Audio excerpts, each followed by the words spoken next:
I want to immediately go across now to Tel Aviv because that's where journalist Emily Bodwell is joining me. Emily, what is the situation right now? Is it calm? Is there an uneasy calm? I see people around you as well. How are Israelis going about the day today? Thank you so much. As you can see around me, I'm right now on Tel Aviv's promenade, and life has gone back to normal around me. People are walking around, exercising as usual. We do hear here and there some helicopters above us, letting us know that, it's not all over. Some of the restrictions have been lifted, and Israelis no longer have to remain by shelters. Now, here, only few blocks away from the site of the attack, where two terrorists actually murdered 7 people in in Tel Aviv's light rail last night. I am here with Aaron, who decided to go out of the house. Aaron, who's half Indian, and came to exercise this morning. Aaron, how do you feel?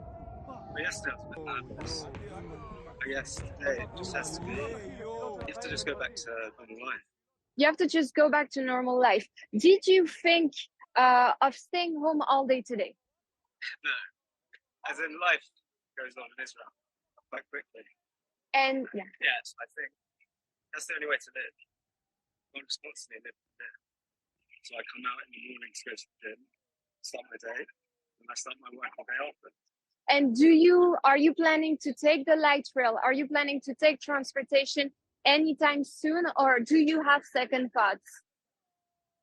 Well, I have some family who live in Jerusalem, so I'm going to have to take the train. I guess I could I'm not going to pay for a taxi, it's just simply too expensive. But as I said, if you can't let fear really just submerge a whole person.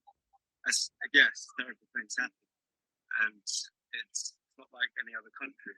I'm from London, so obviously this is very new to me. It's an experience, but I feel like you just have to.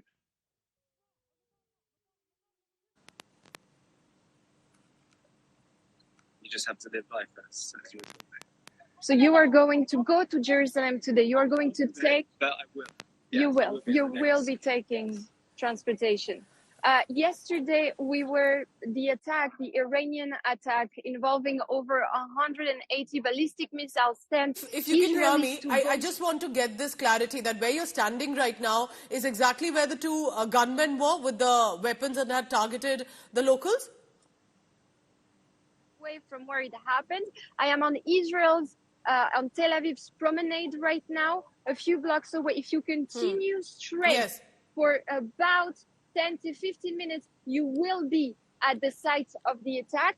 This is actually more of a hip area in Tel Aviv where people come to go to the beach, to exercise, and to actually start their day. Just to remind you, it's still 8:40 a.m. in Tel Aviv. This is very early in the day, and still we have some people who have decided to not wait, get out of their houses, and go by their day just as usual. So Iran in the past 12 hours has targeted Israeli bases, specifically as it says, and what we saw were fireworks as it looked like in the skies, but these were ballistic hypersonic missiles, and over 100 is what we are informed according to reports on the ground.